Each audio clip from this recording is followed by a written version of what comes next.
ಪವಿತ್ರ ಗೌಡ ಅವರ ಬಗ್ಗೆ ಗೆಳತಿ ಸಮತಾ ಅವರು ಪಬ್ಲಿಕ್ ಟಿವಿ ಜೊತೆಗೆ ಎಕ್ಸ್ಕ್ಲೂಸಿವ್ ಆಗಿ ಮಾತನಾಡಿದ್ದಾರೆ.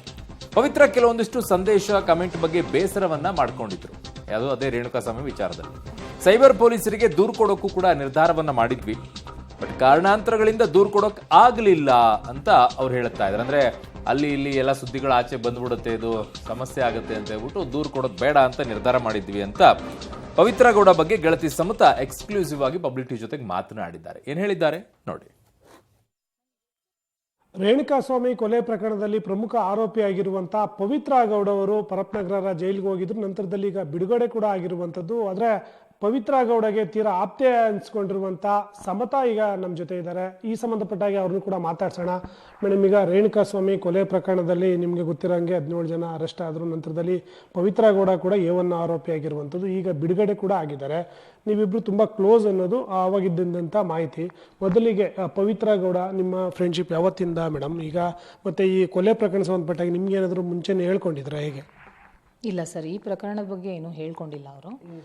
ಪವಿತ್ರ ನನಗೆ ಹಳೆ ಫ್ರೆಂಡೇನೆ, ಬಟ್ ಒಂದು 2-3 ಇಯರ್ಸಿಂದ ನಾವಿಬ್ಬರು ವಿ ಆರ್ ಕ್ಲೋಸ್ ಎನಫ್. ಮಕ್ಕಳಿಗೋಸ್ಕರ ಮಕ್ಕಳ ಜೊತೆ ಓಡಾಡೋದು ಎಲ್ಲ ಮಾಡ್ತಿದ್ವಿ, ಸೇಮ್ ಏಜ್ ಕಿಡ್ಸ್ ಇರೋದ್ರಿಂದ.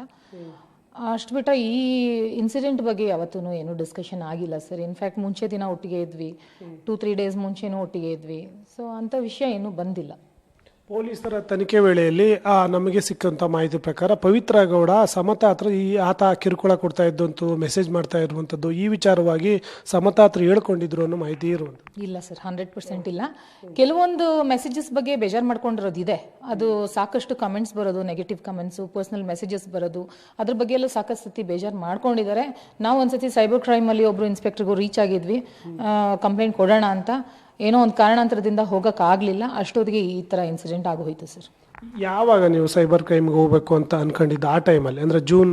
ಇಲ್ಲ ಸರ್, ನಾವು ಒಂದು 2-3 ಮಂತ್ಸಿಂದಲೇ ಅನ್ಕೋತಿದ್ವಿ. ಬಿಕಾಸ್ ಟೂ ಮೆನಿ ಕಮೆಂಟ್ಸ್ ಬರೋದು, ನೀವೇನೇ ನೋಡ್ಬೋದು ಪವಿತ್ರ ಅವ್ರ ಅಕೌಂಟ್ ಓಪನ್ ಮಾಡಿದ್ರೆ.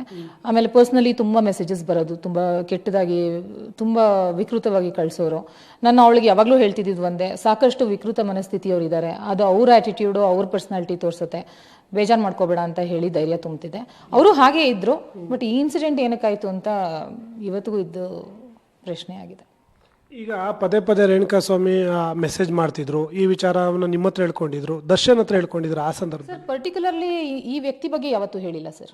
ಇಂಥ ಒಂದು ವ್ಯಕ್ತಿ ಹಿಂಗೆ ಮೆಸೇಜ್ ಮಾಡ್ತಿದ್ದಾರೆ ಅಂತ ಯಾವತ್ತೂ ಹೇಳಿಲ್ಲ. ಸಾಕಷ್ಟು ಮೆಸೇಜಸ್ ಬರೋದು, ಎಲ್ಲ ಮೆಸೇಜಸ್ ಬಗ್ಗೆ ಬೇಜಾರು ಮಾಡ್ಕೊಳ್ಳೋರು ಅಷ್ಟೇ ಬಿಟ್ಟರೆ ಏನೂ ಇಲ್ಲ. ಆ್ಯಂಡ್ ಅಣ್ಣನಿಗೆ ಯಾವತ್ತೂ ಪವಿತ್ರ ಏನು ಡೈರೆಕ್ಟಾಗಿ ವಿಷಯಗಳು ಹೇಳಲ್ಲ, ಅಂದರೆ ಇಂಥ ವಿಚಾರಗಳೇನು ಹೇಳಲಿಕ್ಕೆ ಹೋಗಲ್ಲ ನನಗೆ ಗೊತ್ತಿದ್ದ ಮಟ್ಟಿಗೆ. ಬಟ್ ಅವ್ರ ಪರ್ಸ್ನಲ್ ಏನಿತ್ತು ನನಗೆ ಗೊತ್ತಿಲ್ಲ ಸರ್. ಮತ್ತು ಯಾವಾಗ ದರ್ಶನ್ಗೆ ಈ ವಿಚಾರ ಗೊತ್ತಾಯಿತು, ಆ ರೇಣುಕಾಸ್ವಾಮಿ ಮೆಸೇಜ್ ಮಾಡ್ತಿದ್ದಾನೆ ಅನ್ನೋ ವಿಚಾರ? ಸರ್ ಅದ್ರ ಬಗ್ಗೆ ನನಗೆ ಮಾಹಿತಿ ಇಲ್ಲ. ನಾನು ಟಿ ವಿಲೇ ನೋಡಿದ್ದು, ಪವನಿಂದ ಗೊತ್ತಾಯಿತು ಅನ್ನೋದು. ಬಟ್ ಪರ್ಸ್ನಲಿ ನನಗೆ ಅದ್ರ ಬಗ್ಗೆ ಡಿಸ್ಕಷನ್ ಆಗಿಲ್ಲ.